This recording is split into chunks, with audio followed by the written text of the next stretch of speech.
వ్యభిచారం చేస్తూ అక్రమ సంబంధాలు పెట్టుకున్న వాళ్ళు ఎవరు కూడా ఇక్కడ దయచేసి పాటలు పాడొద్దు, వాయిద్యాలు వాయించొద్దు, సంఘ పెద్దలుగా ఉండొద్దు. కనీసం మీరు హెచ్చరికలు చేయడానికి కూడా అర్హత మీకు లేదు. మీ పాపాన్ని మీరు విడిచిపెట్టొచ్చి మీరు ఇక్కడ ప్రసంగం చేయండి, నాకేం అభ్యంతరం లేదు. ఏం విడిచిపెట్టి? మీ తప్పిదాలను ఒప్పుకొని వాటిని విడిచిపెట్టొచ్చి ఇక్కడ పాటలే పాడతారో, ప్రసంగాలు చేస్తారో, పెద్దరికలు చేస్తారో, హెచ్చరికలు చేస్తారో, వాయిద్యాలు వాయిస్తారో, ఏదైనా చేయండి. పాస్టర్కి మీకు ఏమీ తేడా లేదండి. ఎందుకనంటే పాస్టర్ గారు ఎంత పరిశుద్ధుడో మీరు అంతే పరిశుద్ధులు.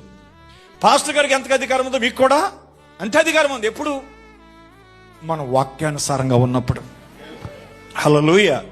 కాబట్టి నేను ప్రేమతో చెప్తున్నాను, మీరు సిగరెట్లు కాలుస్తూ, త్రాగుడు తాగుతూ, వ్యభిచారం చేస్తూ, అక్రమ సంబంధాలు పెట్టుకుని అక్రమ జీవితాలు జీవిస్తూ మీరు దేవుని మందిరంలో ప్రార్థన కూడా పుల్పిటి దగ్గరికి వచ్చేయొద్దు. అందరికి అర్థమైంది అనుకుంటున్నాను. ఆమేన్ చెప్పండి. ఇష్టానుసారంగా బ్రతుకుతూ,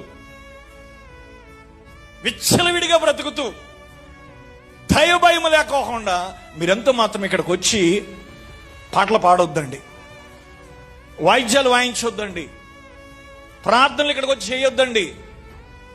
అదేంటండి పాపులకు చోటు లేదంటే ఉంది, పాపులకు చోటు. కానీ పాపాన్ని విడిచిపెట్టుకోవడానికే మనం ఇక్కడికి వస్తున్నాం, పాపాలు ఒప్పుకోవడానికి మనం ఇక్కడికి వస్తున్నాం.